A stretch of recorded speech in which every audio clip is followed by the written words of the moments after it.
going on, guys? It's your boy. What's going on, guys? Go ahead, Arkry.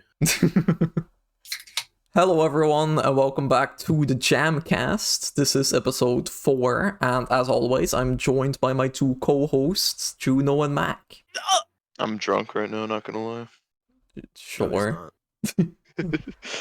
I have a severe alcoholism problem where wherever we record JAMcast, I have to like chug a bottle of liquor to get through it. Whenever I DM you like it's time. I'm like, oh shit, wait, I need to go to the store real quick. No, I just have a bottle at my desk labeled JAMcast. JAMcast. It's just like that's the name of the brand. Like it's our own special brew. I like you no, also it's just have paper it ready. taped onto the bottle. Yeah, it's just You have it ready at your desk, smash just in case of emergencies. Out of nowhere, I'm like, case of guys, we're recording in 5 minutes. Yeah, we keep it in a glass case, and we need like a hammer to bust it open and grab the bottle. Okay, I'm not actually drunk. I'm very sober. That's good, I guess. But this is our first episode of 2024, and we thought we just talk about just talk about like our favorite things from last year, but because we already talked a lot about games from last year with the Game Awards and stuff, we're probably gonna talk about anime, manga, TV shows, movies, whatever, stuff like that. And we're also gonna talk about our plans for 2024. But first, what have you guys been up to? Get ripped and get bitches. Amen, brother. Is that your plan?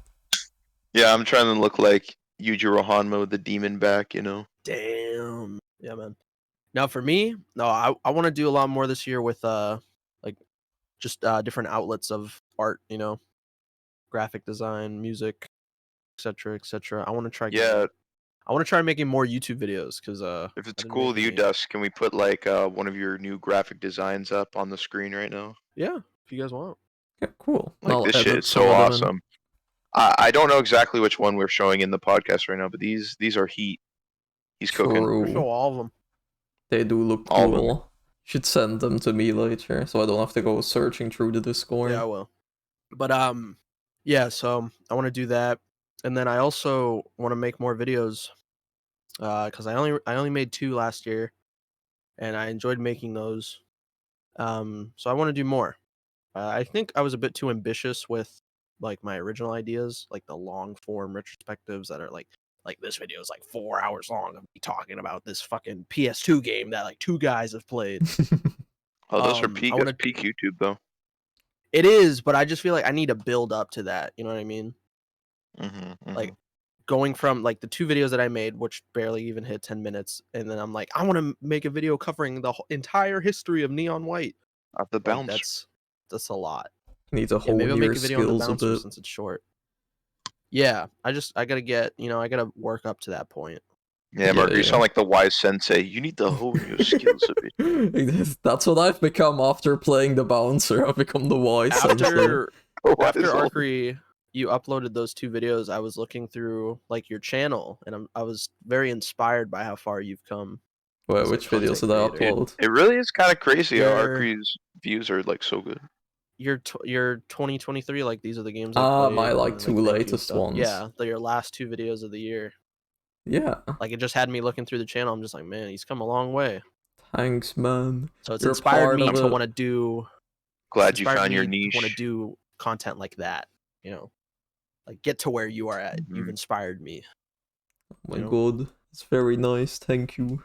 Yeah, we're gonna get into our plans in general now. Then we're gonna do a little catch up first, like we always do, because we kind of just like jumped in with our plans for this year. I mean, this whole cast is kind of gonna be like a catch up because we're talking about the things we liked in 2023. So I don't really see the point in doing it. Okay, fair enough. Fair enough. Should we start with 2024 then? So I have 3 things. These are kind of always my 3 things.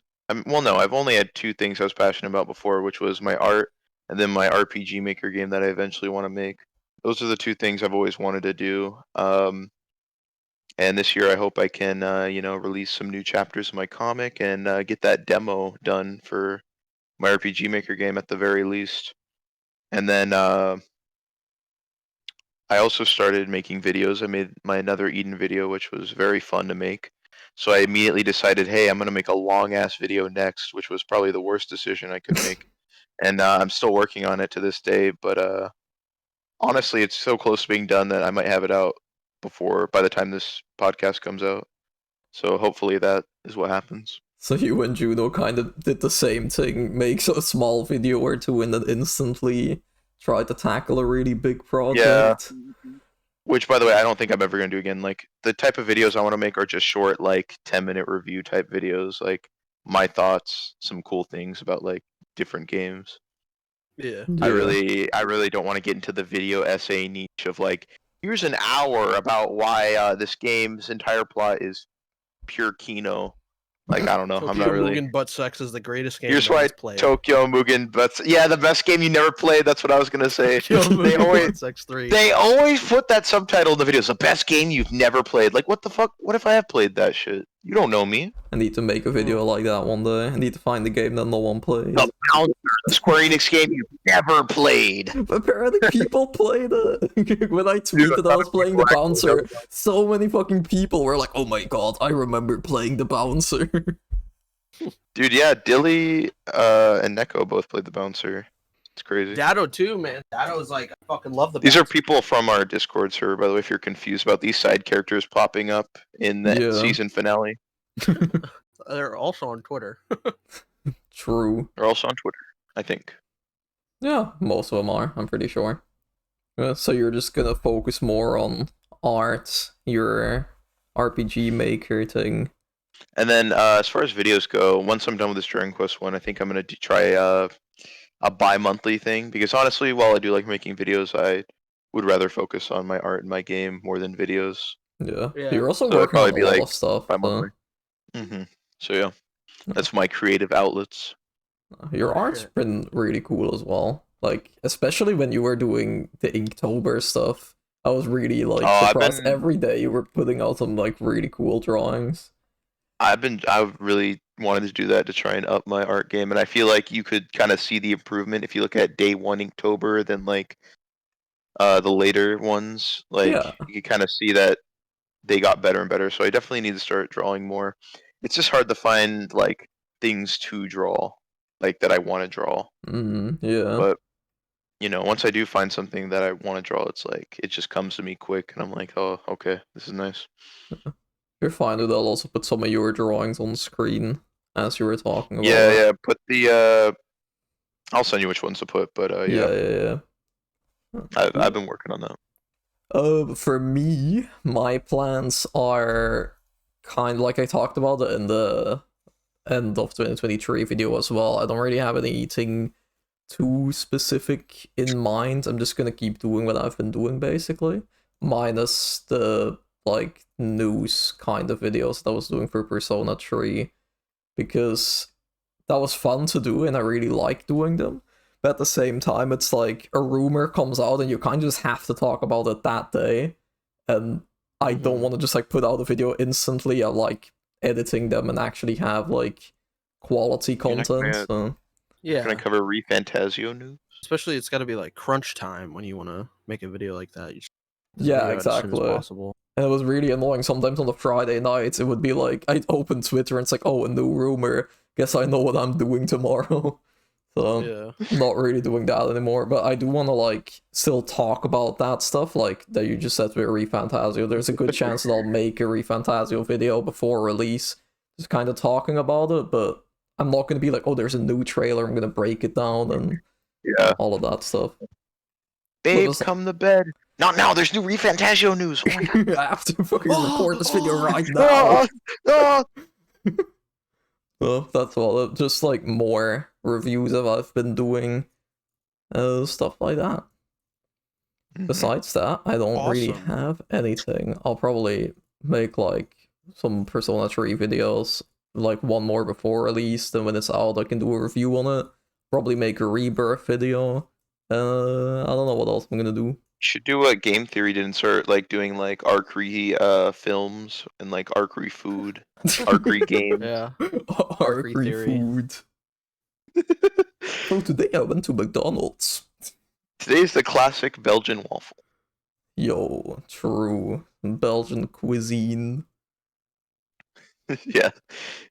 But I guess those are all of our plans then for next year. I don't know if you guys like that was our plans, channel, YouTube, meet, like creative outlets wise. What else do you guys have planned? Are there like any game series that you've been wanting to get into and you're like, this year, this is the year?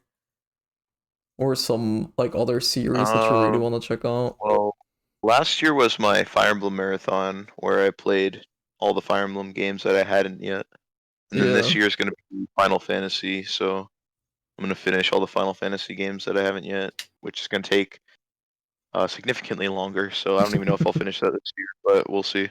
Oh, because you were going to do the spin-offs as well and stuff, wasn't it? So, okay, I have a list right now, and I'll send you a screenshot of this list, but it's literally every piece of Final Fantasy media ever released, and I'm going to be doing all of it except for the mobile games. So, oh god, I have a lot to go. There's a lot of like anime I gotta watch. There's like a lot of weird shit. I think I have to read some books. I'm going all in. Yo. I don't know, man. If I can. Games. We're gonna have I'm gonna play every spin-off game as well. Yeah. Like I said, everything that's like, okay, I'm gonna play every Final Fantasy game except for games that are mobile or like weird, like Wii games, because you know, I can't like emulate a Wii controller. Yeah. Okay, okay. Everything that's available to you, you will play. Everything that's available to me, I will play. Yes. I will at least try. I'm not afraid to drop something if it's like causing me severe mental anguish, but you know, we'll see. Yeah.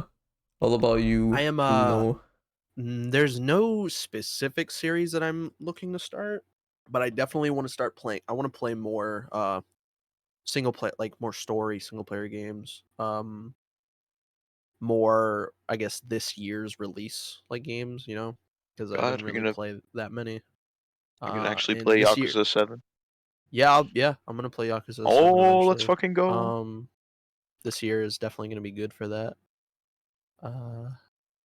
I came up with a thing, so what I'm gonna do is I have a list of all the games that I want to play, like handpicked, like games that I actually want to get to. You have a backlog?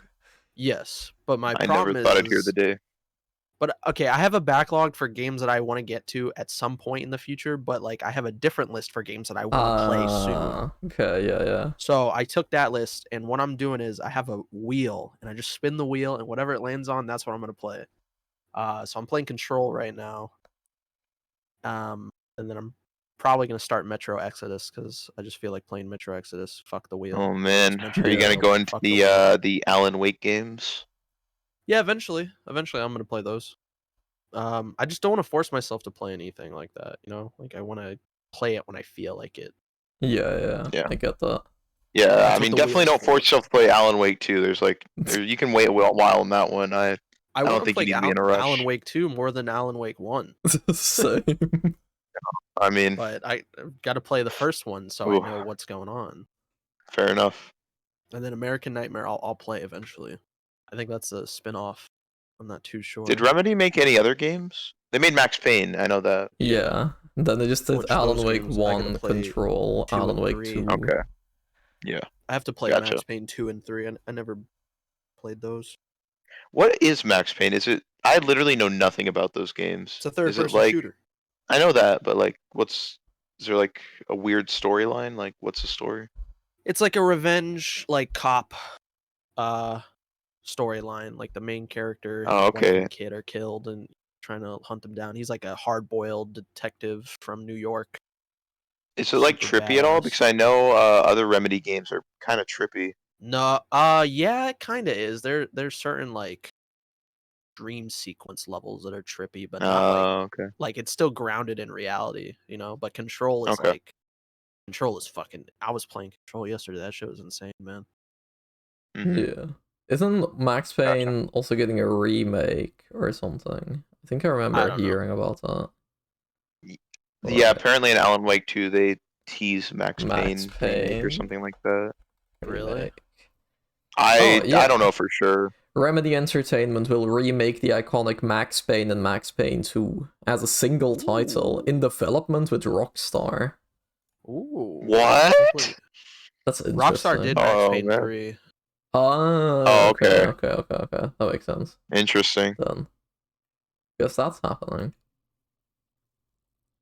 That's exciting. That's cool. I hope they make it faithful to the originals because those games are awesome.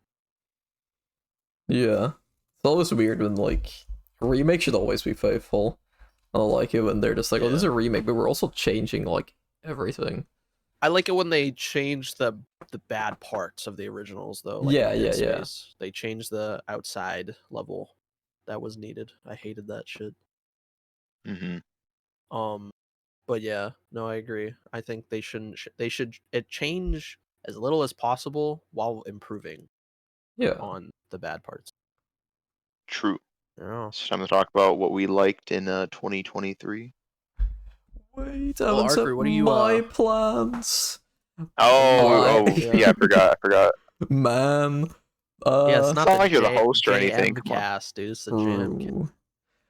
It's the JMcast. I don't have. I have some games that I want to get into, but I don't have that. Like, I don't really have a series that I specifically want to play. Like, I want to play more Final Fantasy games. Like, I want to play 10 this year, and I want to play 9. And I also want to, because like I've been playing the like newer games, I guess, with like 10 and 9. I guess just post 6 games. And then all the games before 6, I'm like playing in order. Like I played the first game, I played the second game. So after that, I'll just play 3, 4. I don't know. I'll next time I play an older Final Fantasy game, it's definitely gonna be 3. But I don't know if I'm gonna play 10 or 3 first. It's the older games I want to do in order. 10 is life changing. It's a good ass game. I feel like 3 would probably be better. It's probably way shorter than 10. Yeah, but it kind of depends on like 15 hours. I feel like as well.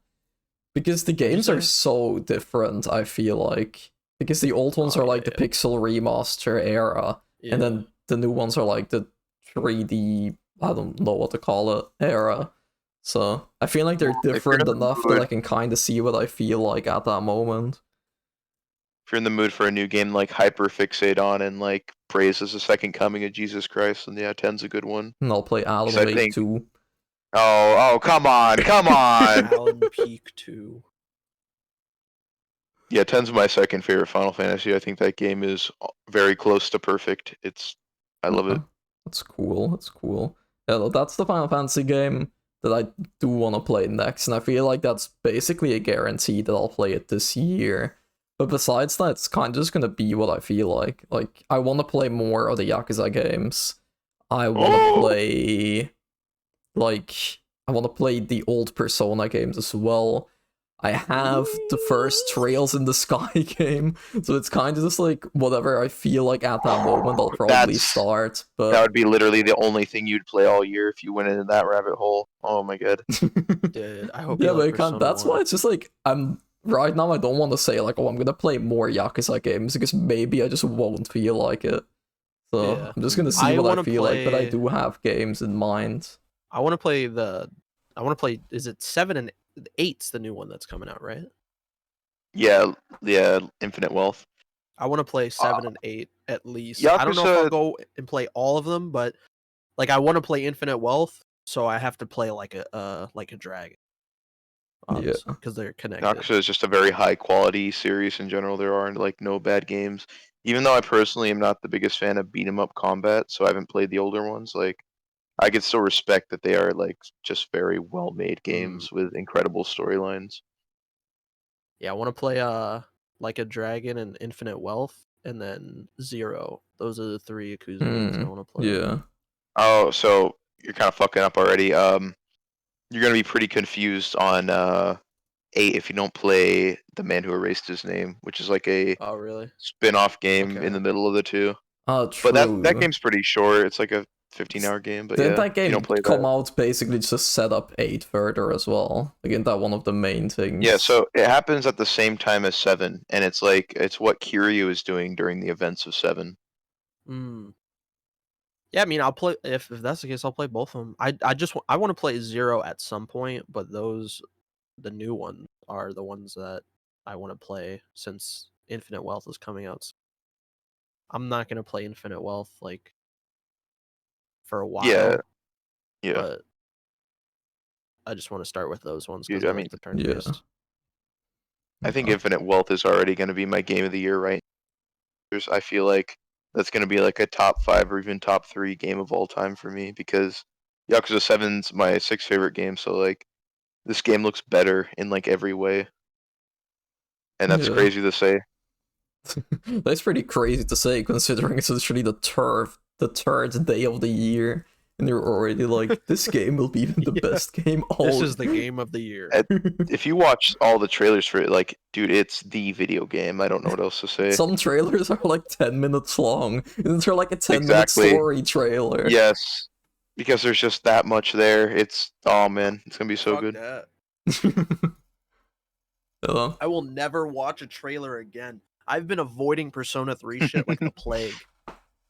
That's good. Actually, the trailers show a lot. It's just like, why are they showing this moment in the trailer? But I've been fucking scarred ever since Kingdom Hearts 3. I'm just like, I'm done watching trailers. No more.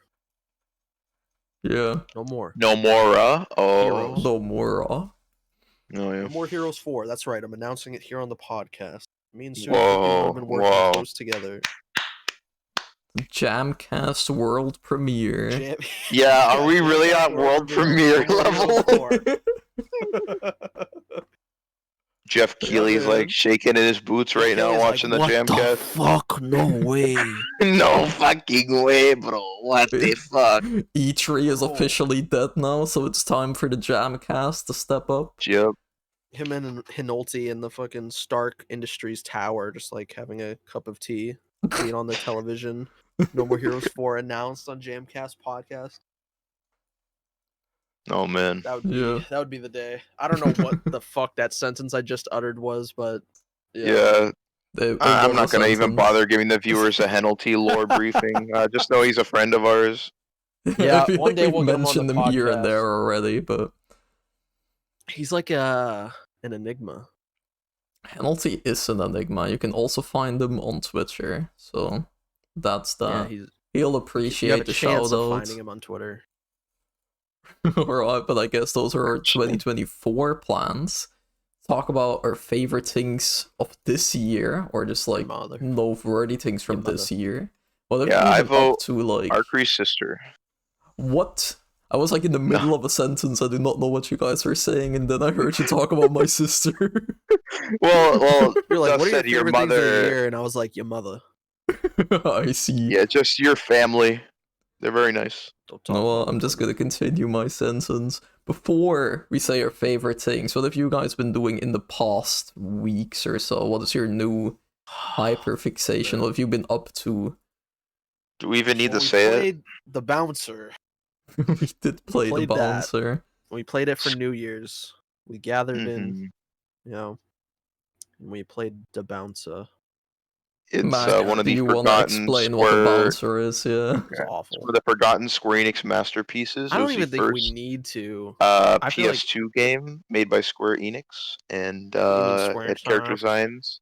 It was Squaresoft, sorry. And the character designs were by Tetsuya Nomura. It was a beat 'em up. It was only about an hour and a half long, but it was created with replay value in mind, because if you beat the game 3 times, you can fight the boss, but he has no shirt on. Oh my god, bro. Why is that like a key factor you have to point out to everyone, like when you're trying to get them because to it kind of is, though. Because it's kind of important. The main like, guy, when you like beat him 3 times, the next time you fight him, he's butt naked. It's important. You have to mud wrestle with him as Volt. As Volt. I don't know. It's one of the worst games I've ever played, but it's also like so short and funny that I really don't hate it, even though it's fucking terrible. I don't even think it was that bad.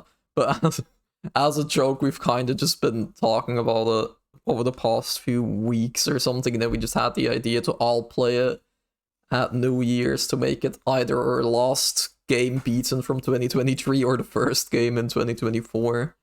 So that's right. We're all bouncers now. Shouldn't be talking about it that much because Kevin wants to do True, we're gonna this is a teaser. Brotagonist is going to do a bouncer cast with us. Boom. Oh, We're gonna be talking about the history of the bouncer trivia, bouncer's connections to Kingdom Hearts that you may or may not know, and various other things. Playing a drinking game every time they say Yep. bouncer. Every time you say during the the podcast. bouncer, we have to take a shot. Exactly. So that's the bouncer section for this JAMcast. Anything else you've been doing, Mac, or have you just been playing the bouncer? Well, there was this cool little RPG Maker project from my childhood I rediscovered. See, I used to be into Markiplier's Five Nights at Freddy's videos, right? Everybody was when they were a kid. True. And there was one video series that was a little abnormal, like it wasn't quite like the other ones. It was a game called Five Nights at Fuckboys, and it was a RPG Maker turn-based game where you play as Freddy and his crew, and you go through the pizzeria fighting bosses, upgrading your gear, so that you can eventually kill Golden Freddy and clear the pizzeria. It's kind of a shitpost game. There's a lot of like memes from 2016 and earlier, but it has heart. It's giving me some ideas. It's giving me some ideas for my own RPG Maker game, and give me a better understanding of the engine, even though it's questionable to say the least. I like you've just been playing like objectively not very good games this week or whatever. Yeah, I've just my New Year's resolution is to only play dog shit games this year. Amazing. I'm looking forward to your thoughts on Dirt to Cerberus then. Mm-hmm. And Deadly Premonition. I guess there's one other thing I could sneak in. This isn't a game, but I've been getting into manhwa recently, which is like Korean manga. So I feel like I've read every good normal manga at this point. So I'm like, fuck it, I need to expand my territory. And I started with a little series called Bastard, which is by the guy who made Sweet Home. Oh yeah, I love Bastard. I think Sweet Home is the most popular manhwa. It's up there for sure. It's gotta be a Netflix adaptation. Yeah, it's pretty high up there, and this guy also made Bastard, and I didn't really know what to think going into it, but it ended up being like a really good series. Yes, I finished it. Oh, you finished it already? It's like Bastard or not Bastard? Sweet Home. No, I've not read Sweet Home. I'll probably read that soon though, because I really liked Bastard. That was really good, like psychological horror. Yeah, I read that back when I was in like high school, and both that and Sweet Home, and I loved them. They were really good. I read Sweet Home first, and I was like, dude, I need more of this guy, like the author. And then I found Bastard. I was like, ooh. Is a master at creating like very tense situations in his stories that like have you on fucking edge, man. Like, yeah, and the art too. The art is really good. Yeah, the way he does his paneling is very good too. He knows how to use the medium well, because unlike manga, manga was specifically designed to be like scrolled through, kind of like on a list. It's built different, and he knows how to really like capitalize on that on his format.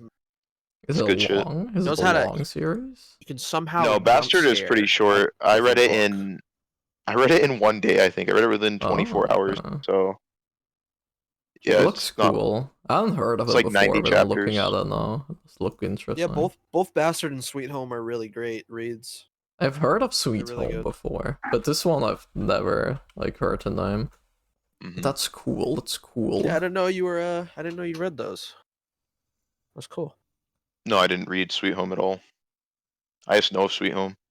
And then the next manhwa I've started is called The Ember Knight, which I'm not going to get too into because it's kind of a long synopsis, but it's basically like a isekai, but instead of like it being about power levels, it's about using mental gymnastics to outsmart your foes.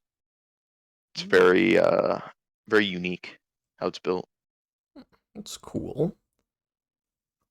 Juno, what have you been up to? What have I been up to? Yeah, well, I have been playing Control Ultimate Edition. That's all I've been playing really to start off the year here. Yeah. Yeah, that's really. Does Control have DLC then? Because it's an Ultimate Edition, or what does it come with? Yeah, I'm pretty sure it does. Oh, okay. I don't know a lot about Control. I just know that I'll probably play it at some point. I remember my brother playing Control, and he was like, "Bro, you gotta play this game, bro." And I'm like, "Okay, let me watch it for a little bit." And he was like using the Force to like throw shit at enemies, and like all these trippy like explosions were happening, and I was like, "Okay, well, this is pretty cool." Yeah, it Goes has back 2 to expansion turn-based DLCs. JRPG. Yeah, too bad it's not turn-based JRPG. It's got two expansion DLCs. One has mixed reviews, and the other has mostly positive reviews. That's good then. That's At least for the second one, that's good. These are Steam reviews, though. I don't know. Take that with a grain of salt. Those assholes are always Yeah, they're like there. the 2 old guys from the Muppets who are like up in the up in that stage. I don't know if any of you get that reference, but What are your plans, Arkry? My plans and for the future. The future. I already talked about my plans for the futures, bro. Future that was Redeemed. Earlier in the Future Redeemed. You're playing Xenoblade 3 soon, right? Oh, that was such a good transition. Holy shit. He like brought up a completely different topic that we already talked about just to say Future Redeemed. You like that? You like that? That was incredible. Good. I don't know when I'm gonna play Xenoblade 3 because I like. You gotta play Torna. Yeah, exactly. I'm gonna play Torna probably in the weekend already. It's a DLC for 2. Prequel DLC to 2. Okay. I did the same with the first Xenoblade. I wanna finish the script for my video first before playing the next game. I kind of like being like in the mindset of I only played, or like I just played Xenoblade 2 and I don't know what's coming next. So I can talk about that experience and then I can go to the next thing. If I'm correct, Xenoblade 2 made your top 10 games of all time. Exactly. Xenoblade 2 is number 8. That's fucking crazy. Xenoblade 2 is awesome. Fucking insane. Xenoblade 1 is not even in my top 100, but Xenoblade 2 is in my top 10 because it's based. Yeah, fair enough. I beat that a few weeks ago. I think I beat it somewhere last week. It was still in 2023 that I beat it, but I'll play Torna soon, and then I'll probably get started on my video slowly, but faster than the Xenoblade 1 video because I'm really excited to play 3. So I'm not gonna wait until like November to make that video. Yeah, I hope you like 3 because 3 has some real like mind-blowing shit. I'll probably like 3. I don't see myself not liking 3, especially now after playing 2. That would be very strange if I become one of those people that literally only likes 2. Yeah, that'd be very disappointing. I think I'd have to stop filming JAMcast. I'd have to behead you. Yeah. Have to behead you. If I stop uploading at some point, know that I don't like Xenoblade 3. Yeah, they won't even be like no tweet or nothing. Just like you'll just disappear off the internet, and that's how people know. Oh, exactly. Like 3, they killed him. You know, if we're talking about Xenoblade, then I'll just talk about one of the things I liked from 2023 now. Future Redeemed, man. This DLC is like easily the best DLC made for any game ever. They could like have released it as its own game, and that would have been fine with me. Because it's built like it's its own game, where you have like a new game, you start with like low-level characters, and then by the end you're fighting like a powerful final boss. You know what I mean? Like it's structured not like a DLC, it's structured like it's its own separate like game. An expansion. Yeah, I guess. But like a it's just so good. Game. It's kind of crazy because I like it more than the base game. So it has like different gameplay mechanics and everything as well. Yep, different gameplay mechanics. Like it really incentivizes exploration. I feel like the other Xenoblade games kind of had trouble with that, where their open worlds were very big and beautiful but empty. This game, you're going to be scouring the map like in pure glee whenever you find something. Like I couldn't believe how well they upped their exploration game for the DLC. Like whenever I found an item, like I was just like, let's fucking go. It was, oh man, the way it's built is just perfect. And that's kind of strange that like 1, 2, and 3 have that problem, and then the fucking DLC for 3 finally they're like, you know what, let's fix it. Yeah, 3 also has the big open areas. I wish they would add like a car or something to Xenoblade. Like that would make it cool. I know Xenoblade X has the mechs you can fly around in, but I don't know why for 1, 2, and 3 they didn't have any vehicles. Yeah, need to add a Xeno car. The Xeno car or like the Xeno skateboard or something. I don't know. Yeah. But Future Redeem is just perfect. I don't know. It was a very good game, and the way it brings in like plot elements from all 3 of the games into one package, it's like it felt so complete. Like I'm pretty sure every Xenoblade fan was just like bawling at the credits, man, because it was just it felt like so many years worth of plot like finally paid off in such a big way. It was incredible. It's one of the greatest game experiences of my life. Nice.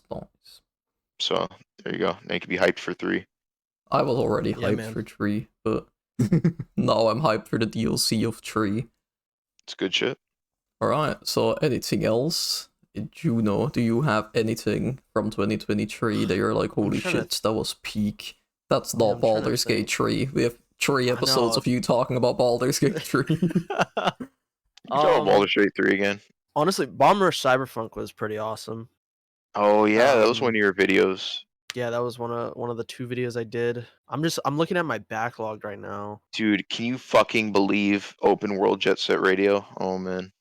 I'm both excited and terrified at that concept. I think that concept's gonna work very well because it's gonna be open world like a city, you know. So yeah, I think it's gonna be really fun to. I think it's gonna be cool. Bomb Rush kind of had open world, sort of. They had different, like they had one big map and you could travel to each of the areas. So I guess Bomb Rush is open world, sort of. So, I mean, and then thinking like Sega, they got money, right? So maybe we're gonna get like Bomb Rush Cyberpunk's map times 20. You know what I'm saying?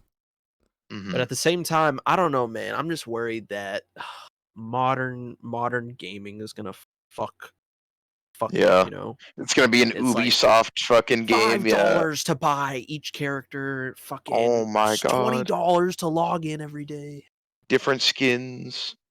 Yep. That would be Battle so Pass, sad. $70 for a game that you've been excited for so long. If it turns out like that, a little really weird depressing. How Sega's doing this because they announced like 5 remakes for games that were all pretty hyped up. They're coming. So it's kind of weird that they're doing it all at the same time. I'm thinking they want to do this and they want to get a bunch of money from this to fund, right? To fund like their next big project. Maybe they're trying to come back into the console game.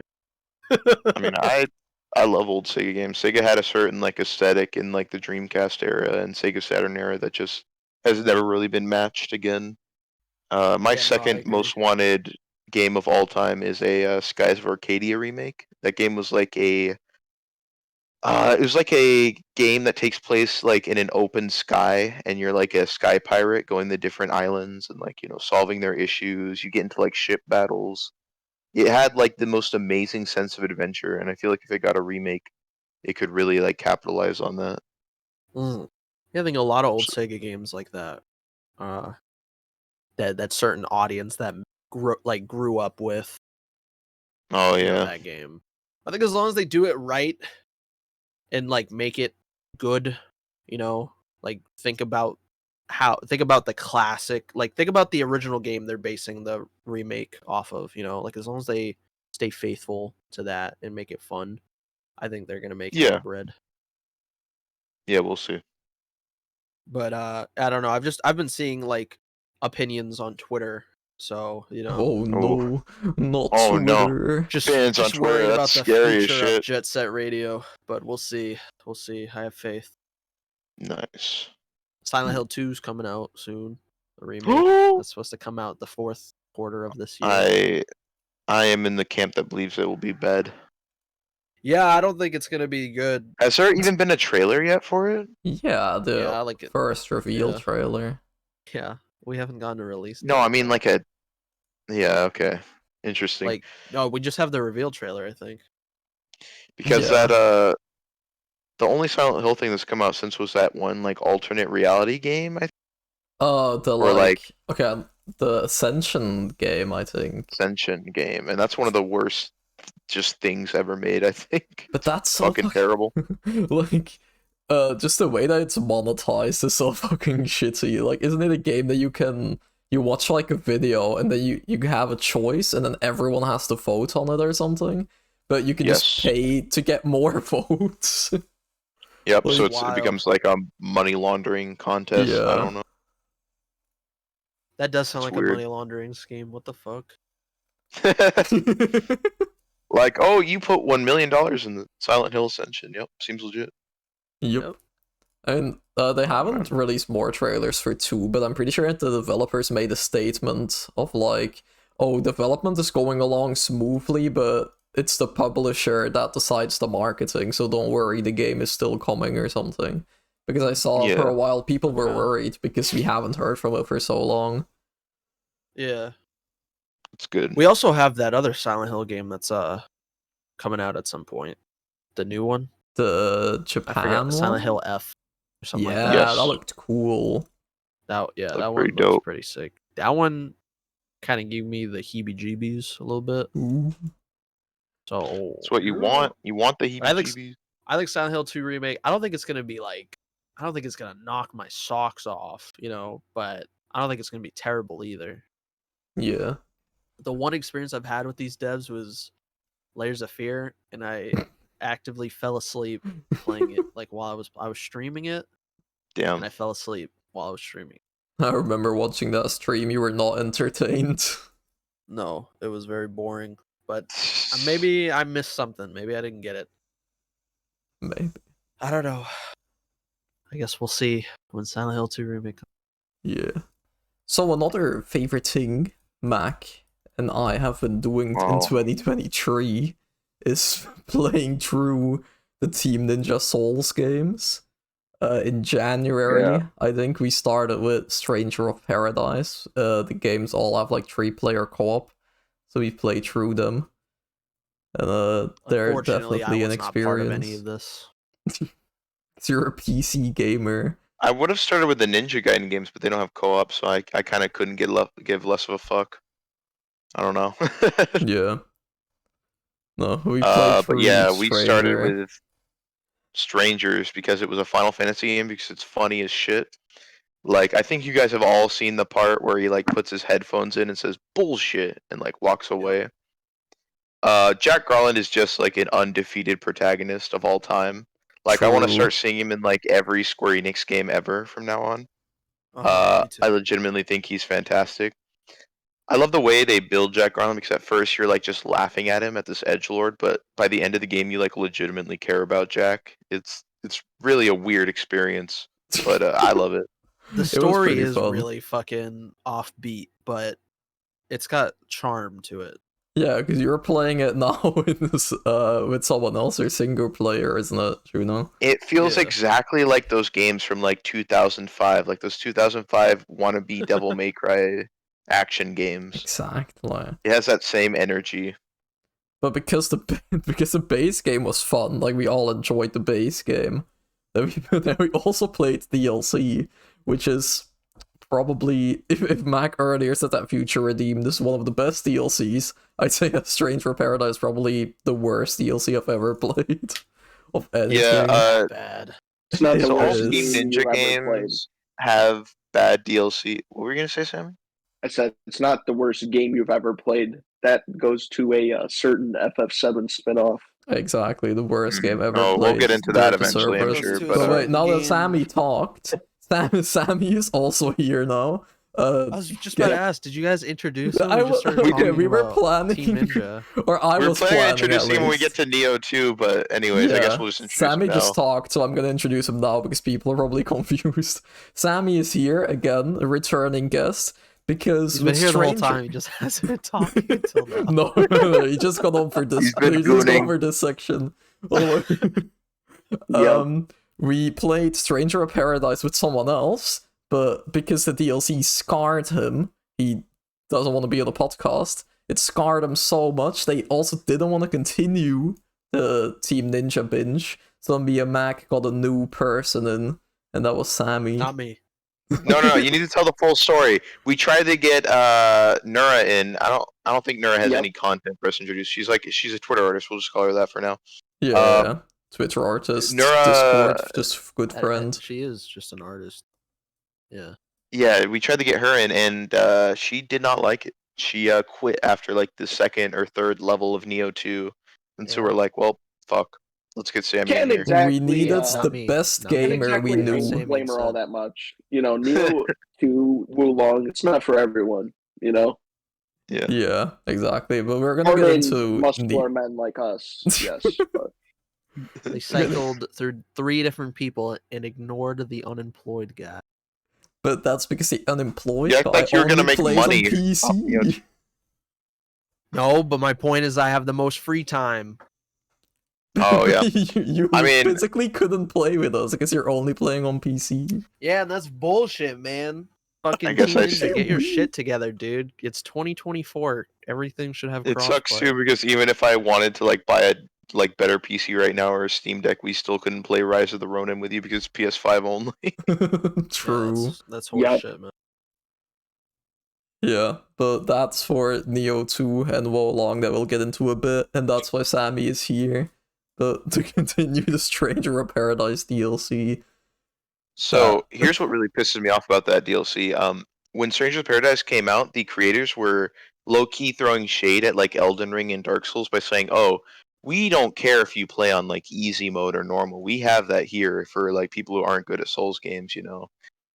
And then you get to the DLC and it's like, oh yeah, you can only play on Chaos Butt Sex Demon difficulty. You have no other options. Yeah. Penetration difficulty. Yeah, penetration difficulty. Get fucked, nerd. If you want to beat Omega, you gotta grind your balls off. Yeah, literally the base game has easy mode, normal mode, and hard mode. And then if you beat it, you unlock Chaos mode. But every single DLC adds a new difficulty that's harder than the one before. First you have like Bahamut difficulty, which is harder than Chaos. Then you have Gilgamesh difficulty, I think, for the second DLC, which is harder again. And then you have like Lufenian difficulty, which is even harder again. And it fucking sucks because the DLC does not add any content besides for one boss. Really? All the DLC doesn't add? No, the third DLC adds a stage. Oh yeah. But that's like the the third DLC is the only thing that adds like an actual like place. Because the first DLC is literally just the Bahamut boss, but because you need to fight him at Bahamut difficulty, you just need to power grind the main game again. So we were just replaying main game missions and side missions and stuff to get our level up so we could have a chance at fighting him. And that was just... What difficulty did you guys play at when you first played through it? Hard. Hard. Yeah. Wow. Yeah, so we were already playing on hard, and we were still just getting fucked over. I think you guys are not really appreciating Team Ninja's content for what it is. They really wanted you to feel like you were fighting Bahamut, you know? They wanted you to feel like Jack Garland. Yeah. His never-ending struggle against the Lufenians. You know, you think he learned how to fight Bahamut and like Odin and God overnight? No. God, yeah. It takes a lot of training, otherwise known as grinding. Every time you guys wipe to a boss, it's not canon.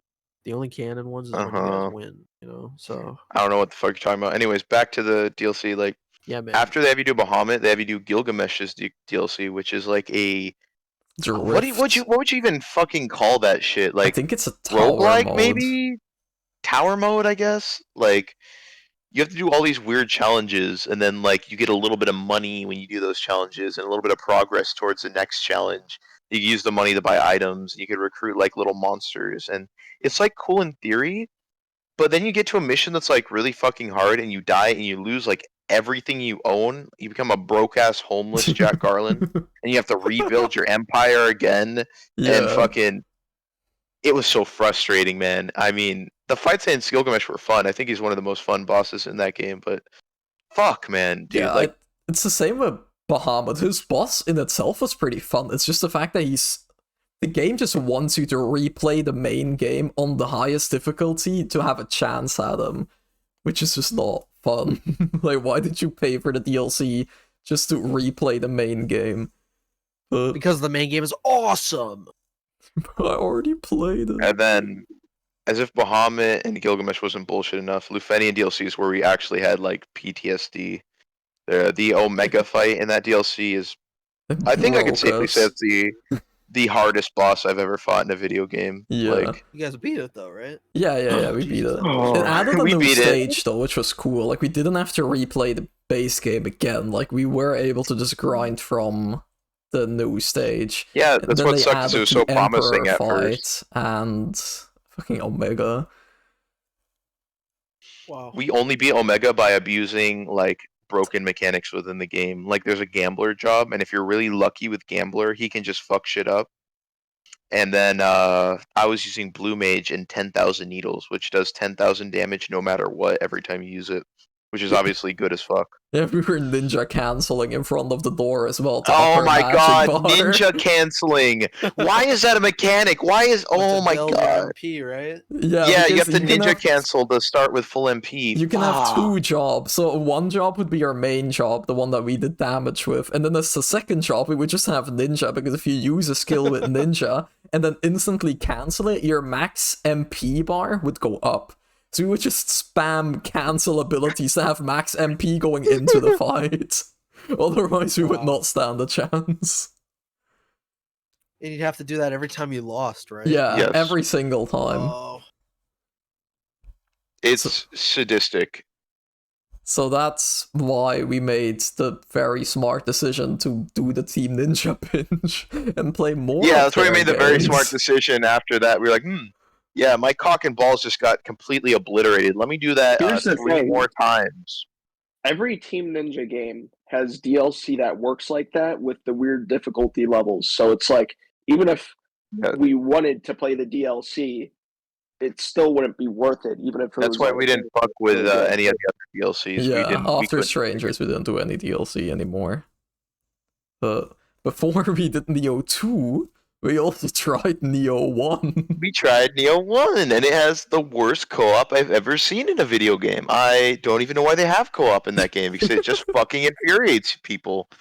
If you, like, have a friend that you want to hate you, I don't know why you'd want this, but let's say you have a friend who you want to stop being friends with, play Neo 1 with them, and I think your friendship will grow very strained very quickly. Yeah, because after Stranger, we had the one friend that didn't want to continue on because he has his sanity and he doesn't want to lose more brain cells. But Neo 1 only has 2-player co-ops. We were like, this is perfect. Me and Mac can get together. We can knock this one out before going to Neo 2. But the co-op is fucking atrocious. Because you would literally... Oh, you're gonna explain it? Oh, okay. You literally start a mission in co-op. So you get into the lobby, you invite your friends, and then you get into the mission. You have the shrines, which are your bonfires. You explore through the level, you do everything, and you get to the boss. But if one of you dies, you have like a main health bar that's for the two of you, and whenever you die, the health bar goes down. If one of you dies like 3 times, or just in total, if you die 3 times, if he dies 3 times, or if I die once and Mac dies twice, then the level resets. But it doesn't bring you back to the previous bonfire, it brings you to the main fucking menu, I'm pretty sure.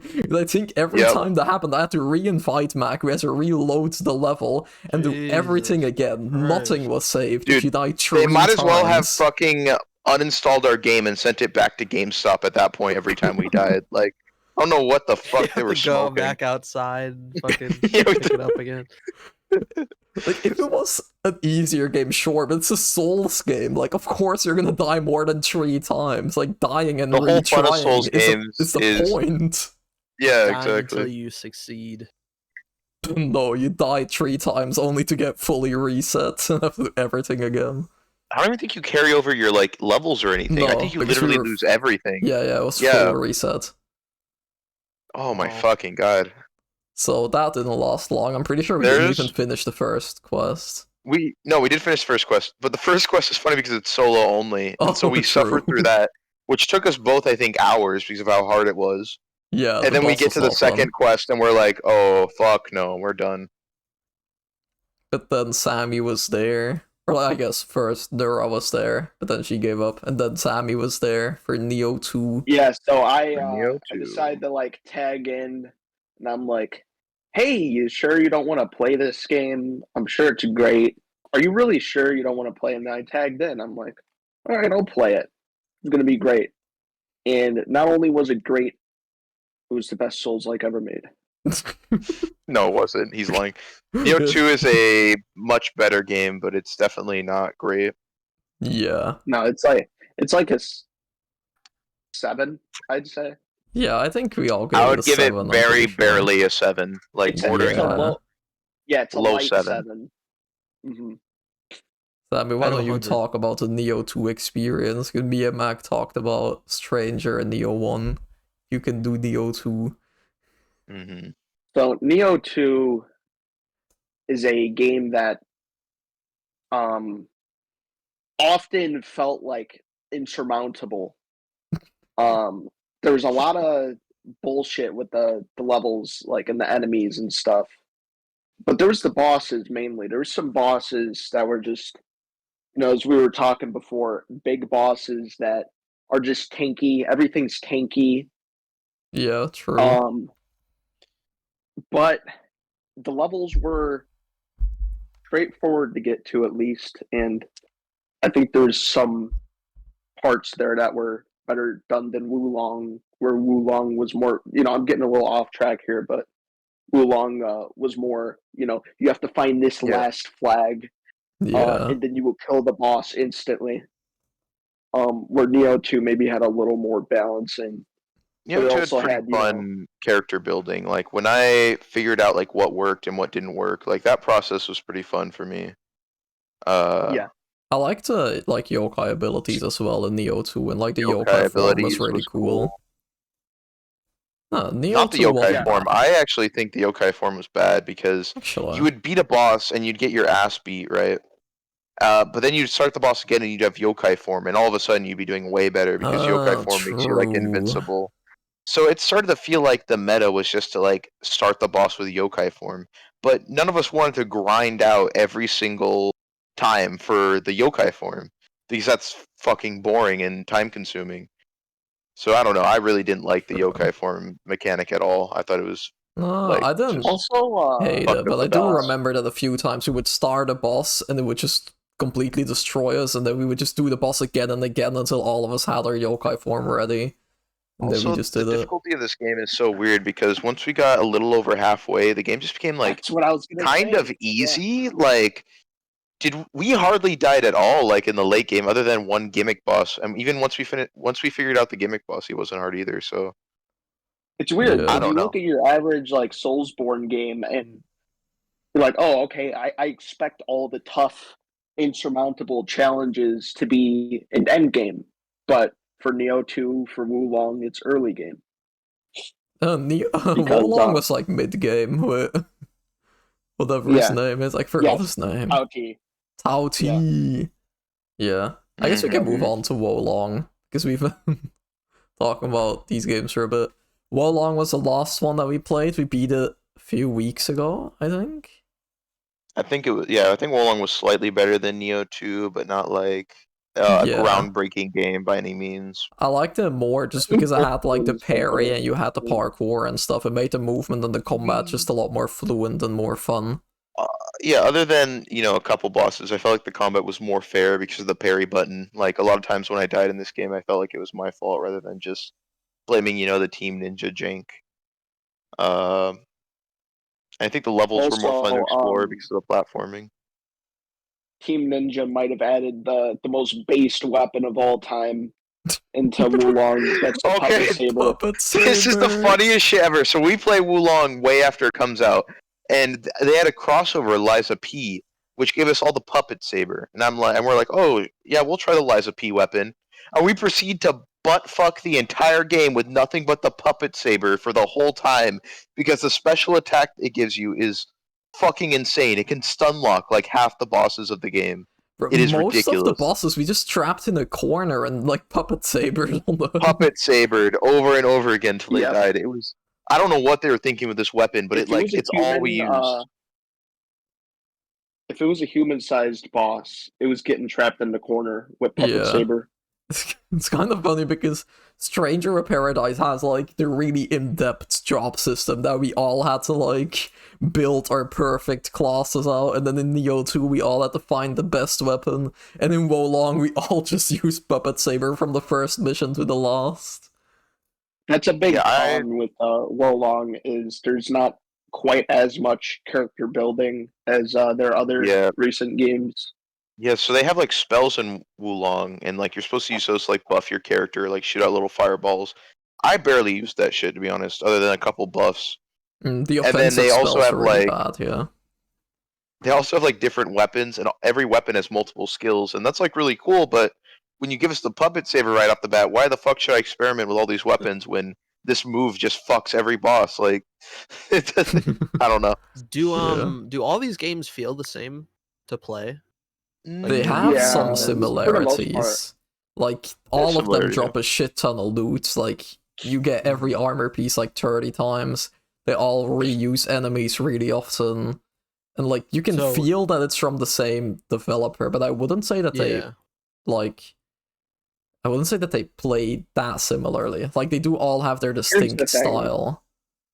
If you were to put me a game that Team Ninja makes 10 years from now in the future, I could probably tell you it's Team Ninja. You know, Team Ninja feels very Team Ninja. Yeah. But the games also have, you know, Wolong is much different from Neo 2, and it's, you know, parrying and, you know, more Sekiro-like combat. Yeah, we'll see how Rise of the Ronin is, because that seems to be the first game where they're trying something pretty different. Yeah. I mean, we've kind of been shitting on the Team Ninja games, but in the end, I have been enjoying them. Like, I wouldn't be playing 3 games and thinking about playing the next one if I wasn't enjoying them, at least to some degree. Yeah, I feel like changed individuals after playing all the Team Ninja games. I feel like this is something we mentioned, but they're all really funny, like unintentionally. Like the cutscenes are such like nonsense that you're just laughing your ass off the whole time. Like, it's like another I'll never game forget we played recently. Like Monkey or Lu Bu, man. That shit was 9S. Oh man. Right, but I guess that's about it for the Team Ninja thing, I think. Okay, well, unless Sammy, it was nice having you. Yeah, get out. Yeah, it's time for me to get out of here. Thanks for coming on, Sammy. Thanks for coming on and talking about Team Ninja. Yeah, thanks for having me.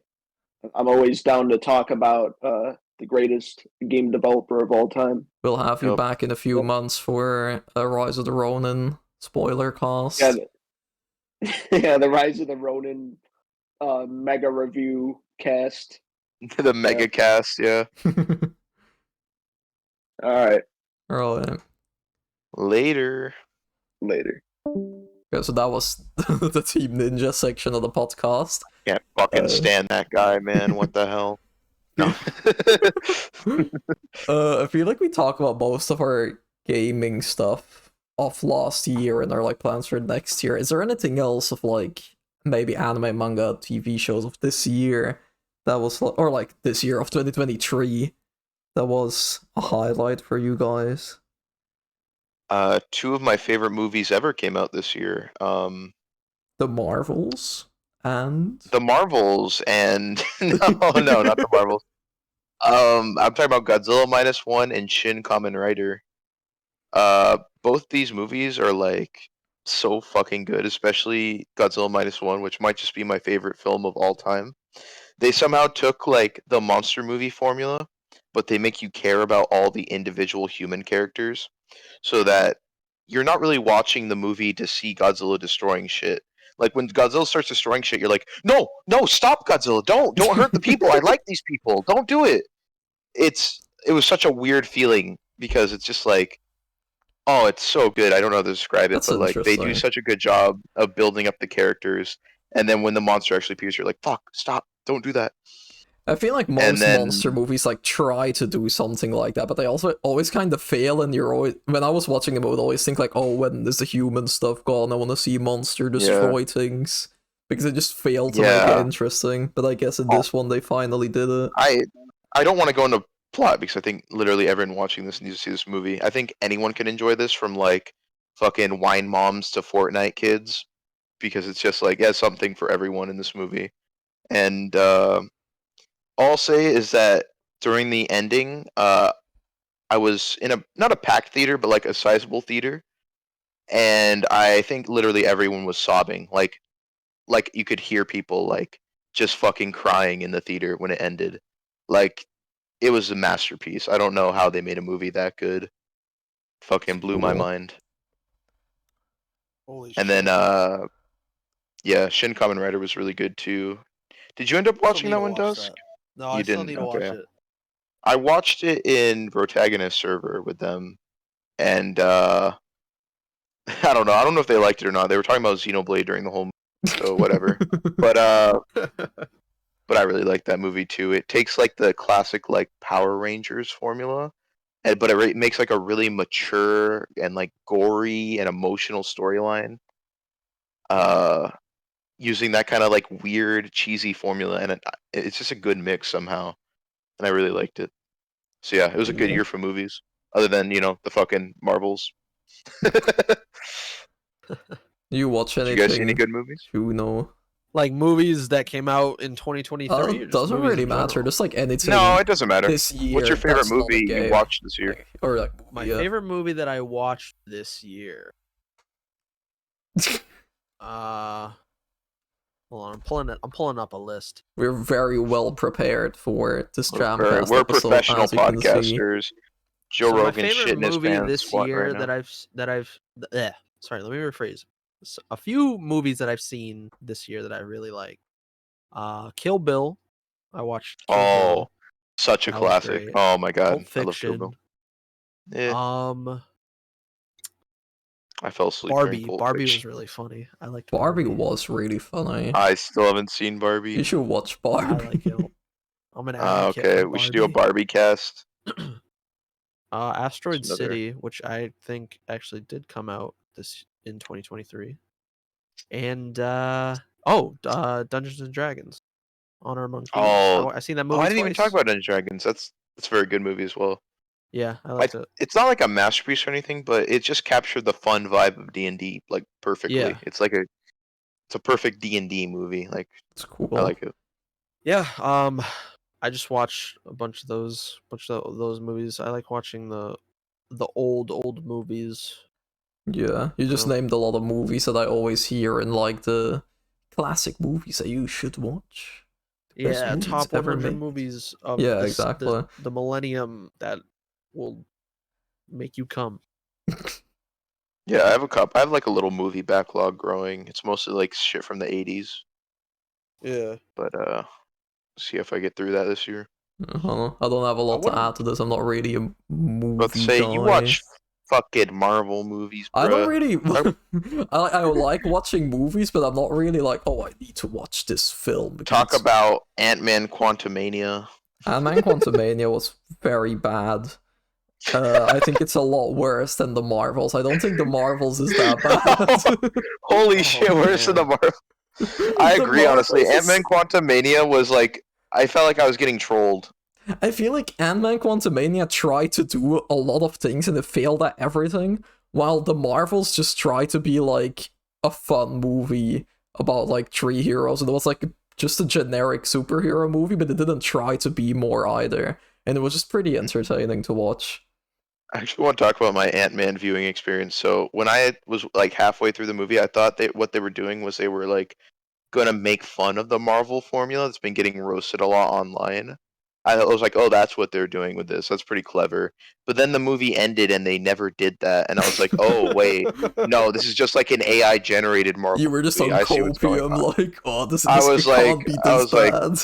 It can't be this bad. They're doing like a little joke or something. I'm like, oh, wait. No, that was the movie. All you need to know is when you look up, what's the name of the big guy who's like giant head? Just look up what he looks like in the movie. MODOK. He was so fucking bad. I have no idea how put him on the screen during this whole segment, but MODOK. I don't know how anyone in production was like, yeah, this is fine. We can put this in the movie. This is gonna be good. So, like, what the fuck? Oh man, they were. I don't know what they're. I guess they just thought people would think it was funny, but it's really not. Loki season 2 was good though. Now that we're talking about Marvel, I liked Loki season 2. This continued Loki's the like plot the of only season thing 1, and it was very good. I kind of want to watch. I don't know if you watched season 1, but if you liked season 1, you'll probably like didn't. season 2. The only Marvel show I watched was WandaVision, and I didn't really like it that much. I don't the like it premise, as much but as other people like it. Marvel. I need to like take the time to actually work on. That's what they're doing. Apparently, there's no Marvel movies coming out one this Marvel year. movie coming out. It's Deadpool 3. Oh, Deadpool, but that's like kind of. I'd rather have that because then, yeah, when you're like constantly like flooded with Marvel movies, it's like you don't really get excited for any of them. I feel like I'd rather have it come around and be like, Yeah. oh, new Marvel movies coming out soon. You know what I mean? yeah, it's weird because People like used to get excited over Marvel movies. it feels like Endgame and that era of Marvel had so much more build up and so many more movies, but we've had so many fucking Marvel movies, just that all of them are like really shit and not memorable. Besides Yeah, for they just like shit 'em all Guardians out. 3, which was really, really good. I think Guardians 3 is like the only good Marvel movie that came out this year. Oh, I forgot about Guardians 3. Or Dude, Guardians 3 is such an enigma because it came out during this dog shit era, and it might be just my favorite Marvel movie. Like, yeah, it's really good. I still need to see it. Like, not only was the action top notch and like the characters were on point, but like the storyline was just so emotional, man. It was like it got me good. Yeah, exactly. Like, I wasn't expecting that. It was a good movie, yeah. I think because they're taking a break this year, you'd hope that they're like kind of whatever you call it, like they're looking at it again and like kind of changing plans, because what they're doing now is just not working. Yeah. I hope they that's it. reflect. Exactly. That's it for films. I'm not that into movies. I watched Barbie, I liked it, it was funny. I watched Oppenheimer on the same day. It was not funny. I did not like Oppenheimer. I guess the only other movie I maybe want to mention real quickly is Boy and the Heron, because it's been so long since we have had a Miyazaki Ghibli movie. We haven't had one since The Wind Rises, I think, and that was like 2014. So a lot of people thought this was going to be his last movie, but he's a stubborn old fuck, and he was like, "Nah, I'm gonna keep going." And I was like, "Okay, well." That kind of ruined the vibe of the movie a little bit, because it felt like it was made to be his last movie. A lot of the themes in it. But isn't it kind of a joke that he keeps saying like, "Oh, this is gonna be my last movie," but then he just doesn't? Because he's just gonna make them till he dies. Let's be honest. He has no other purpose in life. No, he said that himself. Like, I mean, if they're good, that's not a negative thing. Yeah, like, he's genuinely like, you don't have any other purpose in life other than me. He's a miserable person. Like, you need to look at some of like the documentaries made about this like man. Clips of him, and he just didn't his son make got a cigarette in his mouth all the time. Yes, he walked out on his own son's movie. Yeah, and he walked out. Wow. Like, fuck it, I'll do it myself. I'd kill myself. Holy shit. Yeah, he's pretty miserable. But this movie was a masterpiece. Like, I don't think the story was as good as some of the other Ghibli movies, but if we're talking about just like artistic merit, like the visuals, the audio, the like all that shit, it is one of the most artistically Boy and the Heron. It's probably the like greatest work of art I've ever seen for a film. Like, it's genuinely beautiful the entire time. No. I seen Robert Pattinson is in there. Oh, the dub cast, it is easily the best dub ever for a movie. Yeah, the dub cast. I seen the dub cast goes IGN insane style. IGN posted a trailer showcasing all of the English dub, and I was like, it's wow, a full like celebrity cast, and it's stacked. And they all sounded amazing too. Like, they all sounded really good from the demos that they shared. Yeah, no like scuffed like Japanese language or anything like that. Like, they knew their lines and they performed. Robert Pattinson's performance, because he voices the fucking like a swan or some shit or whatever the fuck that was. Yes, he was so good. I'll have to see it. He was really good just because of the cast. No, it's I saw it in dub too, and it was quality. They always go above and beyond for Ghibli dubs. All right. Yeah, Willem Dafoe, Christian Bale. Anything else you guys want to talk about? Christian Bale is so good. The Friend. We've had games, we've had movies, anything else? I do want to try to read more manga this year. Yeah, we go in the manga. Not anime not so much, but manga. I don't have any particular manga. I just wanted to mention that. Just manga in So if general. You don't have any you want to like anybody start would with? like I'm gonna start with Homunculus, probably. Oh yes, yeah. I don't know anything about Homunculus other than like all the manga YouTube channels are like, this is a masterpiece that no one has ever read. You I should read read it it way right back now. in 2019, but I didn't drop it, but I stopped reading it. You know? Yeah, I had two manga I wanted to talk about. I'll start with Undead Unluck because that's like my new hyper fixation. Like this manga is legitimately like life changing. Like I don't know how to describe it because like I don't want to say the first like 100 chapters are bad per se, but like they're what you would expect from like a new shonen manga. It's nothing like mind blowing, but there's a certain twist that happens at about chapter 100 and it carries over into the series going on currently that just completely changed the vibe, completely changed the tone. It's like nothing I've ever seen before. It's oh my god, it's like in my top 3 manga of all time easily, and it's still going.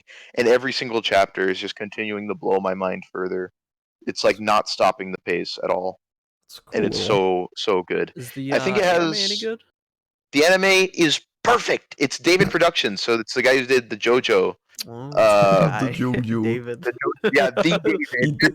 David. He's David that David did the animated this JoJo. one. This one's gonna be a banger. David worked on this. David did David Productions, and they just have the most beautiful animation sometimes. And some of like the fight scenes have been going around Twitter just because they're so well animated. And the main character, he can't die, so a lot of his fights are him like cutting off his own limbs so he can use his like blood sprays to blind the enemies and like. Oh my god, the fights are really just unlike any other shonen. It's the best power system I've ever seen. Like even better than Hunter x Hunter because the way it works is like they all negate a natural law of the world. So like the main character is undead, he can't die. Then the main girl is unluck. So everyone she touches will be cursed with a horrible amount of bad luck to the point where it usually just kills them instantly. Which is why she pairs up well with the main character because she can't kill him. So a lot of their fights will be like her turning him into like a nuclear bomb, basically. Oh shit. Yeah, I watched the first 2 episodes of it, I think. And I haven't continued it because it's not on like Crunchyroll, I think. So whenever I want to watch something, I just open Crunchyroll and it's not there, and I'm like, well, guess I'll watch Dr. Stone. Dr. Stone. Dr. Stone's good. I was thinking it is. Netflix has been plastering it all over every time I log in, but I was getting confused with. No, I was getting it confused with Zom 100. Zom 100 is so good. That's one of the anime that I. Whoops. If we were going to talk about it. I haven't just watched the anime, but Zom 100 whoops. is a very good manga from what I've read. I'm caught up with the manga. It's not like masterpiece storytelling or anything, but it's just so much fun to watch. Like every episode just had me smiling because it's just really fun. But then after episode 9 they went on like a break for months and months. And I think the new episodes are out now, like the season finale came out, but I haven't gotten around to it. I'll have to check both of those out because you guys have talked about those before off the podcast, right? Dude, yeah, Undead Unluck, it's like one of my favorite things that I got into this year because fuck man, I love it. It's so good. It's just one of those things. Cool as fuck. I didn't know it had an anime. I'm gonna have to check that out. Yeah, no, it's going. It's not as popular as I would have liked it to be. It's kind of a sleeper hit, but I think it's because the wrong streaming service picked it up. I feel like if it was on Crunchyroll or something, it would have been a lot bigger. What is it on? Funimation? No, Funimation doesn't exist anymore. I think it's on like. I have no idea what it's on, to be honest. Wait, what the fuck? Maybe? Hold up. Damn, I've been out of the loop. Funimation isn't around anymore? No, I'm pretty sure they merged with Crunchyroll. Let me look up what Undead Unluck's on. I just pirate all my shit, so I've no idea. I'm on it right now, Funimation.com. Oh, what the fuck? I guess maybe it's a Europe thing then? That like Funimation Europe merged with Crunchyroll? Yeah, it's on Hulu. It's a Hulu only. Yeah. Oh, I have Hulu. That explains why it's not as popular as it could be, because Like the animation, the soundtrack, the premise obviously is all very. I feel like high anime, quality. you gotta put that shit on Netflix or Crunchyroll. Yeah, exactly. I really hope Dan gets put on Netflix or Crunchyroll. It looks like a Netflix anime. Mm-hmm. I don't want Dan to become like the series that no one knows about because it's good. Oh fuck! Are you caught up on Dungeon? I have not read the latest chapter. I think like the one latest chapter. It's kind of a big claim, so I don't want to put my whole chest into it. But I think the latest chapter has some of the greatest art I've ever seen in a manga, like Holy in a shit. singular chapter. I shit you not, there's like 4 page spreads in the one chapter that are all like equally as beautiful as the last. Like they're like 4 pages that I would put up on my walls as posters. They're that beautiful. I don't know how he does it. This man is like he's God. I think he's like some sort of deity. Because he also rarely goes on break. Like I'm pretty sure that Dan is super consistent with weekly releases. Super consistent. That's cool. I'll probably read it after recording them. Another thing I've been reading that came out this year is JoJo Part 9. I don't know if any of you are reading it. I know that Juno, you are somewhere in Part 8 still. I gotta catch up Part 9. I haven't read Part 9 since they're getting chased by like the cats or some shit.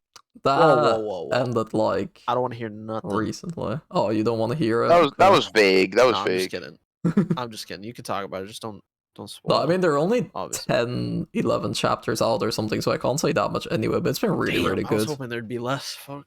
I'm gonna catch up. Maybe that's one of my resolutions. I'll catch up on the JoJo lands. JoJo Lion. That's really good. I like what they're doing for this part. It feels like a classic JoJo part again. Like where 7 and 8 try to be very different, 9 kind of feels like a return to like the classic part 4, 5, 6, 5. Ooh. I've really been liking 4. It. Yeah. Huh. To close out, talking about manga, One Piece Egghead arc. It's also we're gonna talk about Kagurabachi. Kagurabachi too. So Kagurabachi is just insane how it started as like a meme, and now it's like legitimately good. Like at first I would always joke like, "Oh my god, Kagurabachi chapter 2, best chapter of any manga." I cried for 3 years straight. I remember when you used to change your Twitter layout every single week. Yes, every chapter I'd change it to a new Kagurabachi like artwork from that chapter. But I don't know, man. I read the recent chapter and I legitimately was like choked up by the end. Like the story has gotten so good out of nowhere, and like some of the best and smartest paneling I've ever seen. Like there's this one panel where like this is the one where he wipes his blood. Like that one's good too. That one's good too. Oh, okay. But I was talking about the one where like he's like his father is getting like further away and they're getting like smaller and smaller in the panel. Or something like that. Yeah. I know which one you're talking about. Show like how his trauma has progressed throughout the years. It's like that was so smart and like such a cool way to convey that only manga could do. And then the most recent chapter was just like heartbreaking. It was so sad, man. It's legitimately like a great manga now. A few chapters behind on it, but I can see it become pretty good. Like it had a decent start. I can see it go somewhere, especially because, as you were saying, like the paneling is really, really good. This man knows what he's doing, so. The art is still a little weird sometimes. I don't know why he draws characters' faces the way he does. They look a little weird, but I mean, when he wants to pop off with his art, he does though. Like some of the action shots are really, really cool. But yeah, it's just crazy how it progressed. It's almost like maybe. No, he wouldn't do this, but I'm like, it's just cool. It like picked up a bunch of traction early on from being a meme, and then it like kept people around from it being fucking very good. Actually, later on. Yeah. Nah, but you wanted to talk about Egghead's one of the best One Piece arcs. It's insane. It's not even over yet, and it's arcs in like, my favorite media of all time, which is One Piece. Yeah, I don't know. Every time a new chapter comes out, it's continuing to like get better and better. Yeah, it's because I usually with One Piece, while I really, really like the like smaller arcs, I guess, but my favorites are always the like big saga arcs of like the Water 7 and East Lobby saga or the Marineford saga, Dressrosa, Whole Cake. Like, those would be my favorites. And then the Reverie and those arcs would be like a tiny bit below that, like the more lore-focused arcs. But this, like, Egghead has been a smaller lore-focused arc, but it's just really fucking good. Like, I'm pretty sure that I've been in tears in, like, almost every chapter of the latest flashback that's going on right now. All the lore questions were so good. Like, we finally got answers on, like, the Void Century, and, like, Robin, when her chapter where she got closure on, like, Saul. Yeah. And there's just, there's so many good chapters in Egghead. And then, of course, recently, they have made the Kuma flashbacks, which I think is my favorite flashback in all of One Piece. It's like, oh my god, if they took Kuma's story and they made it into like a short film, not connected to One Piece at all, I feel like people would praise it as like a masterpiece movie. It is one of the just best written things I've ever seen. Like you said, every chapter it's just like bringing me to tears. And then the latest chapter has my favorite page of manga ever, I think, with the life of Kuma. The one where he's running? Yeah, God, oh my god, page. it's every time I see that page, I just like, I feel so many emotions, man. Exactly, it's so fucking insane. A character that's been around for so long, and we've always been like wondering about him, and all the questions are finally being answered, and it's so fucking good as well. Like, imagine building up this one character for so long, and then you finally get the reveals, and everyone is satisfied. They did it very well. I don't know. Oda's, genius. Yeah. Meanwhile, Dusk has fallen asleep at his chair. Maybe dead even. Juno, wake up, Jojo Leon. Jojo Leon. But yeah, that's my One Piece gush. I listen to One Piece. Dude, it sucks. Two of my favorite pieces of media are One Piece and Trails, but I can't recommend them to anybody because it takes so long to get invested in these. Yeah. Just watch 1,000 episodes anime or read 100,000 chapters of manga. Easy. No biggie. Yeah, no biggie. Oh, boom, I did it. Alright, let's talk about One Piece. We did. You missed it. You fell asleep. But I wasn't caught up. Now I am. Oh yeah, okay, yeah, man. Well, I guess that's it for this. I think. I feel like we talked about everything. Yeah, unless you guys have something. We talked about. You guys want to talk about the new Fortnite modes? New Fortnite modes. I feel like you guys need to fix your mistake from last time. Because last time on the podcast, you were saying that Lego Fortnite was the best thing ever made. And then I was out of Discord for like a week, and now everyone hates it. We don't hate it. It's just like, it's cool up until a certain point. There's up until a certain point, then it starts getting repetitive. There's no bosses or any other milestones except there's nothing to really get hyped for in Lego Fortnite. Yeah. So I think it's a good game. It's a well-made game, but it feels unfinished. Like we're playing a beta of Lego Fortnite or an alpha build. Interesting. I think what they need to do. Here's my idea. I know Epic Games watches this, so here's my idea to you guys. Free of charge. Hide important items at the end of the cave dungeons and put a boss guarding them. Wait, that way, there are no bosses, and the caves don't really have any good items in them other than building materials. Yeah. Oh. So make the caves like Elden Ring dungeons, where you go through it, you fight enemies, and then at the end there's a boss with a good weapon or a good item behind him, and then you kill the boss and you get that item. Put that in the game, and I guarantee you it would be a lot more fun to play, and there'd be a lot more incentive to go through it. Because right now the only incentive is maxing out your village, and then you just, I don't know, fucking jerk off to the Lego Fortnite skins, I guess. There's nothing else to do. And then Fortnite Festival is peak. Fortnite Festival is a lot of fun. I think they should punish you more for doing bad. Maybe if you suck ass at the song, have the audience boo you, or if you fail too much, it kicks you out of the song or something. Because right now you could just suck ass and you face no consequences. But they should make it so in multiplayer mode, when you fuck up your notes, it affects the song for everyone. So everyone will start yelling at you when you suck. That could work too. But I think it's really fun. It's just a fun rhythm game. I don't know. IGN gave it a 4 out of 10. I gotta wonder what stick was up their ass when they did that, because it's it's not that bad. I'm thinking you gotta pay for music. Yeah, And but that's to be like, honest, are you really gonna be playing Fortnite Festival for more than like, I don't know, 30 minutes a day? No, it's not really what it's built for. You yeah. play the new songs, then you stop playing, then you come back when more songs are in rotation. That's like how Yep. it works. It's not meant to be like played for long periods I of time. guess, but the problem is like if the songs that are in the current like today's rotation suck, it's like what, you just don't play it? Like if you don't Yeah, like I the don't know. music, you know? A lot of the times the music is kind of shitty. But yeah, I know what you mean. Alright, Yeah. no, And it's just kind also of just funny. pop, it's just pop music, like a lot of Yeah. popular shit that you'd hear at like Walmart or something. Mm-hmm.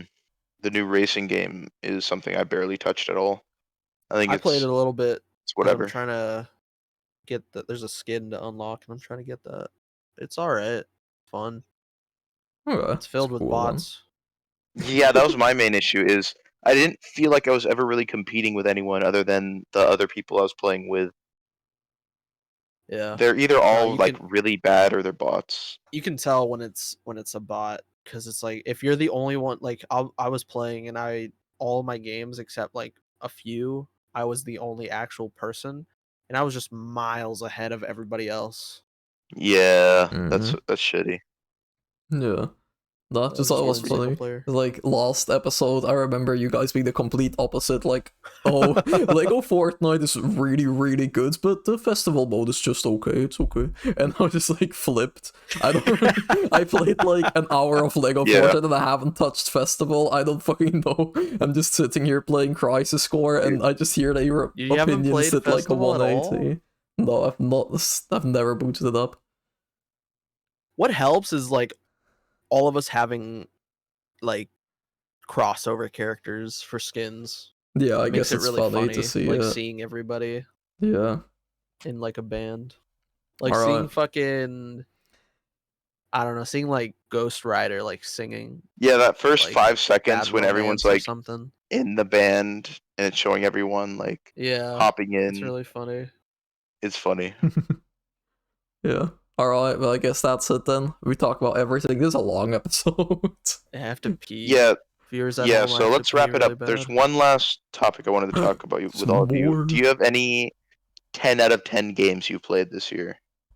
That's a Wait. good question. Who? Me or Junospite? Both, all of us. Both. Okay, both. I played a few, actually. This was a good year. You can go first, someone else. I'm pulling up my backlogged list. Yeah, I am too. Okay, Oh, Matt, okay, you I'll have start then. something. I'm excited right here. Backlog is really Final Fantasy slow. Theatrhythm is the best rhythm game ever made. Yeah. True. I think even if No. you hate Final Fantasy, you'd like this. The music is incredible, other than the FF2 Chocobo theme, which drove me to insanity. It's so much music. There's just hundreds of songs. It's so fun to play. And what really pushes it above for me is the quest with every song, because it makes the RPG elements actually matter. So you have to do some like serious team building and honestly like puzzle solving basically to make the best team so that you can actually complete all the quests. And my journey to platinum this game is honestly like one of my favorite gaming memories. And it was a 10 out of 10 game for me just because It's cool. I think it's the peak of the rhythm game genre. I don't think it has been done this well before. I also really like Theatrhythm. I guess we can do like one game each and then like rotate again. I really like Theatrhythm. I don't think it's my favorite rhythm game, though I like Melody and Memory a little bit more. I don't know why. I think I like it more the way that it's like visually shown. That with Melody and Memory you're like playing as the characters and you're in combat, while in Theatrhythm you just have the notes on the top, the characters on the bottom. But I also haven't really gotten into Theatrhythm that much because I haven't played that many Final Fantasy games. So maybe when I played more games and I can like really dive deep into Theatrhythm. Oh, that's funny. So I'll each like Final it Fantasy more. game you beat, you're gonna like do the quest in Theatrhythm. Yeah, that's what I've been doing. I only played the Theatrhythm songs of the games that I played. So whenever I play 10, I'm gonna go back to it and play through 10. Because I don't want to be playing Theatrhythm and playing like a song of Final Fantasy not knowing 9 what the fuck, that sounds like it's like super emotional, and I'm just like, oh, I've never fucking heard this song before. Honestly, Theatrhythm might just fucking spoil you too in a few places. So yeah, exactly. So I'm just playing the games that I've played and know. because it's going to show you all the final bosses. It's going to show you a lot of bosses from throughout the games, and Yeah. So it's just going to I've fucking never played spoil you. Gyat So Rhythm. Gyat Rhythm. Oh man. I have a few. I was just mumbling that. I don't know if you guys heard that. Every time you guys said Gyat Rhythm, I was just Gyat Rhythm, just very quietly. Gyat Rhythm. I had a few. There are 3 games that stand out to me that I played in 2023. Baldur's Gate 3, obviously. The Dead Space remake, and then Deadly Premonition. Are those Listen, your man, 10 Deadly out of Premonition 10s? is a beautiful, wonderful, game. It's all right. It's amazing. Yeah. Those streams are really funny. Sucks, I watched a couple of them. I don't know, man. It's just like, a game doesn't have to be perfect to stick with you. That game sucked, but I'll remember that more than any of the other games that I played. I think we all have a couple games we know are like objectively not good, but we still love them. Oh, I love Drakengard 1. The more time goes by, the more I like Drakengard 1. Baldur's Gate 3 I already talked about a lot, so I'll just mention Dead Space Remake. The Dead Space Remake was fantastic. It was such good quality. The audio was amazing. The visuals were good. I loved the gameplay. And it felt good to kind of sucks that the original studio got fucked over the way they did, but yeah, I agree. Yeah, I disagree with some of the points you made in your video, Arkry, when you mentioned Dead Space. I basically praise everything besides for but you were just like everything looks the samey, same, and I hated the backtracking. And I don't like the final boss. That's all I have to say about it. But see, here's the problem. If you just took my advice and just upgraded the pistol, you wouldn't have had that problem. I upgraded the pistol, but only use the pistol, man. That's like the way to go. I feel if I only used the pistol, that final boss would not have been that bad. That is true, because the pistol is like the only good weapon in that whole boss. Yeah, but isn't that like another problem though? Yeah, like a different problem. That only the fucking basic bitch pussy weapon is like good. That's what I mean in my video. You max it out. Like all the weapons are good, but in the final boss, there are like 2 that work. So if you're someone who collects another gun, and you're like, oh, I don't like the pistol, I'm not going to use the pistol anymore, then you're just fucked for the favorite weapons, boss. like the saw blade, like your because I would play that game like Ratchet and Clank, using like the wacky, weird weapons to dismantle the enemies. But nah, man, sounds like it doesn't encourage that kind of playthrough. Throughout the game, but just not the final boss. So you'd just be fucked at the very end. Sounds cool. No, but yeah, that game was just amazing quality game. So I mean, I really liked it. It's just I didn't even mind the backtracking of the main story stuff. It's just that the side content I wasn't really like that. Oh, like I want to do the side content. I want to explore the ship. It was just like, if the main story told me to go somewhere that I already was before, I wouldn't mind it. Like, I would just do it. The backtracking that way is fine. It's just that sometimes you get a side quest that's like, oh, you should go to the captain's quarters right now to read this log. I was like, nah. I'll just continue the main story and see where that brings me. Yeah. Okay, Arkry, you're up.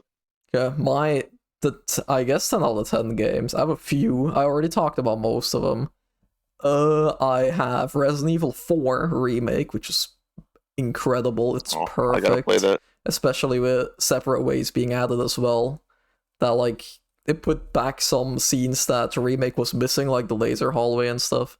Like some iconic moments that were gone for the remake, they brought it back. Very cool. I also really liked Spider-Man 2, but I also talked about that in the previous episodes. I really liked Raincoat, but that's not 10 out of 10. I just wanted to mention it because Raincoat is cool. I played Tales of Rise this year, so I guess that still counts. I started it in like November 2022, but I finished it in 2023. So that's cool, that's peak. I played Xenoblade Chronicles 2, which is incredible. I talked about it earlier. That's another 10 out of 10. And that's it. When I heard Mithra hadn't bathed for 300 whole years, I was in tears. I was like, it's peak. It's peak. In tears from imagining the onion smell emanating from her foot fungus. Is that what the average Xenoblade 2 fan looks like? It's fucking crying. Yeah. Okay, and then to close it out, I'll talk about my other 10 out of 10, which was Tears of the Kingdom. I should also mention that I don't give out 10 out of 10s like easily. Like I only have 4 games that I've ever given a 10 out of 10, and that's Dragon Quest XI, Tales of Arise, The At Rhythm, and then Tears of the Kingdom. Which I guess I should mention, I give 10 out of 10s a bit easier because it's just my enjoyment.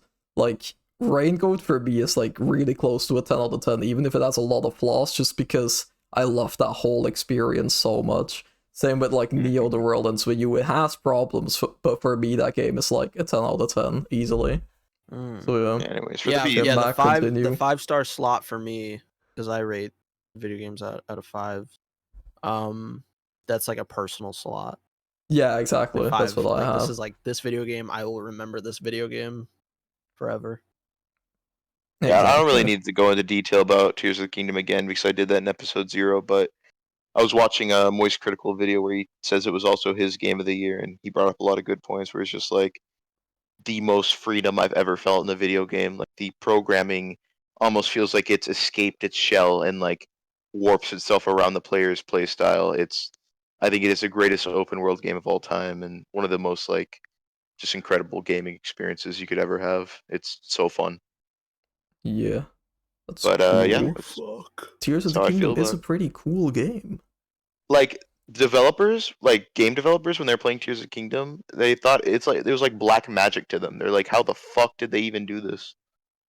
Same thing with Baldur's Gate too. Those were both like incredible technical achievements this year for gaming that has like slop devs like quaking in their boots, saying like, "Oh, well, we don't expect us to do Tears of the Kingdom or Baldur's Gate. That's impossible," because they're just like that incredible of achievements. Yeah. If Tears of the Kingdom gets a port on Switch 2 where it fixes all the like technical issues like frame rate and shit, like, oh, that's gonna be amazing.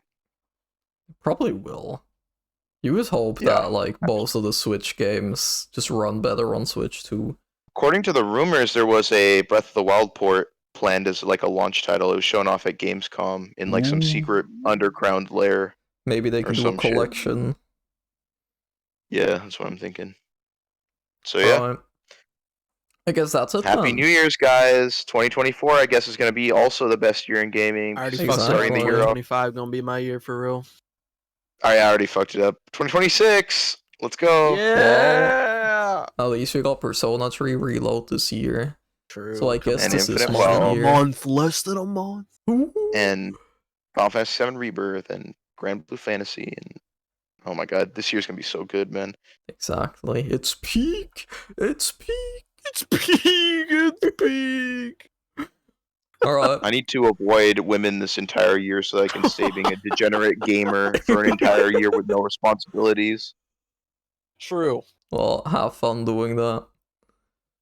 But okay. That was the JAMcast episode 4.